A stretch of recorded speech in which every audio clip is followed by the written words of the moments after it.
Hello everyone. Welcome to my Logic Pro 10 tutorial.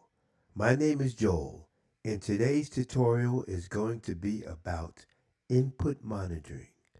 Before I get into input monitoring, let's make sure that Logic Pro 10 recognizes your audio interface.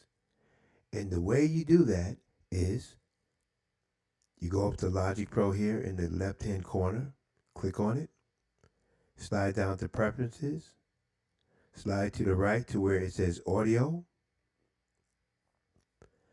Now in this box right here, you'll see output device, input device. You'll see universal audio on both of them. Yours could be a different interface.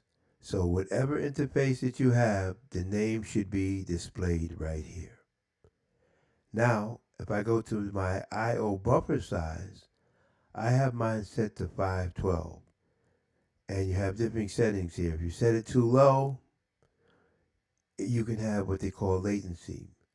And what I mean by that is when you talk into the headphones or you're singing, your track is going nice and smooth and you're starting to groove to it. But when you sing, it's behind, 2 or 3 seconds behind. So the problem is your computer is having a hard time processing it. So you'd have to fool around with the best buffer size that would correct that. So now let's get into input monitoring. What is input monitoring? Input monitoring means listening to the input signal after it travels through the effects with preparing to record. Okay, everyone, let's get into this input monitoring. Very, very simple. It's effective, but if you don't know where it is, you can pull your hair out. You see right here where you have the flashing red light? You see right here, there's an eye next to it. You click on that eye, and that's your input monitoring to be able to enable it. Okay, now I'll hit record or the R on the MacBook Pro. It's recording as I'm talking.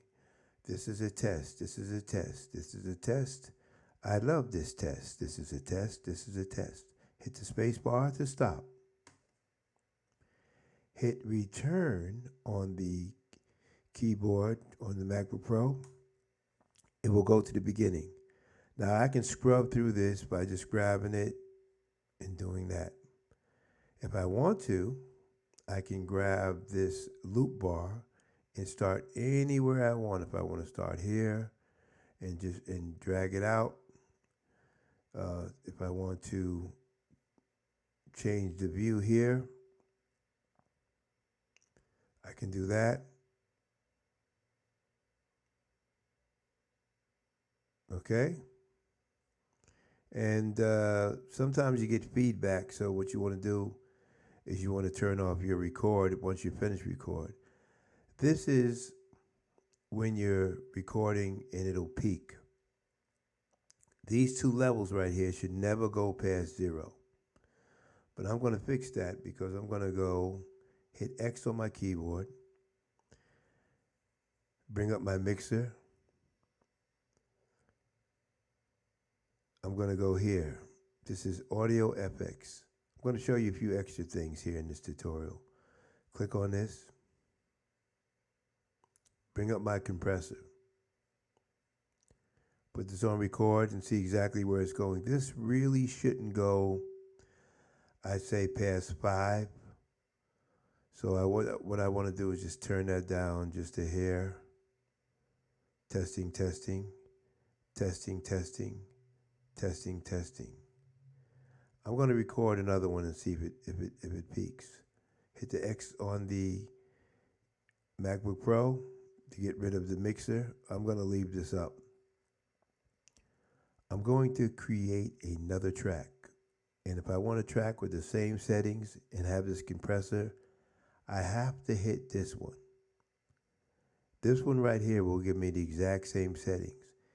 If I click on this one with just the X, it's going to believe that I'm just starting a new track with absolutely no settings. So I want to have this compressor on the next track, so I'm going to click on this one. And now I'm going to mute this, and I'm going to hit record or R on the MacBook Pro. Testing, testing, 1, 2, 3. Testing, testing, 1, 2, 3. Testing, testing, 1, 2, 3. Testing, testing, 1, 2, 3. Testing, testing, testing, testing, testing, testing, testing, testing, testing, testing, testing, 1, 2, 3. Testing, testing, 1, 2, 3. Testing, testing. Let's see when I play back if it peaks. Let's see. I don't need to play it back. I'm just showing you that it's not peaking. Okay, so there you have it. If you want to go into, input monitoring to be able to hear it in your headset and hear other instruments, you just remember to click on the eye here. Sometimes you may not see that eye, so let me see. If I go to here, preferences, go to audio, go to general. See, here you can see input monitoring only for the focus track and only when input. So you can click on this one as well, or just leave it off and then click it on when you need to click it on. That'll probably save you from getting additional feedback, whatever the case may be. This is your other settings to tell you, when you're going to bounce it, any extensions you may need, but that's going to be into another video. This is just something that you can scroll through to just kind of see, what's on there. And go to general and just read what all of that's about. And that's about it. And, I can show you one more thing here is go to the X here. If I want additional settings, if I want to go to, let's say, I want to go to EQ. So with my voice here, I can go to voice. I can go to, what kind of effects I want in my voice. I want vocal presence. If it's a female voice, if it's a male voice, it's going to give you settings that most people use as a startup. So like in this video, like I said, I've given you a little bit of extra, but I'm going to make another video about this kind of stuff. But that's some settings you can do in EQing to give you a nice sound as a startup, refresh sound. It changes the setups right here. And that's all very important to giving you a nice settings that you could fool around with, and if you didn't really know how to do it, you might have something really muddy. But this is all standard stuff that's telling you exactly where the setting should be to eliminate certain kind of noises, certain frequencies, and that's what it's about. But I'll get into that in another video with plugins and different things you can do with your voice, different things you can enhance, certain frequencies to look out for.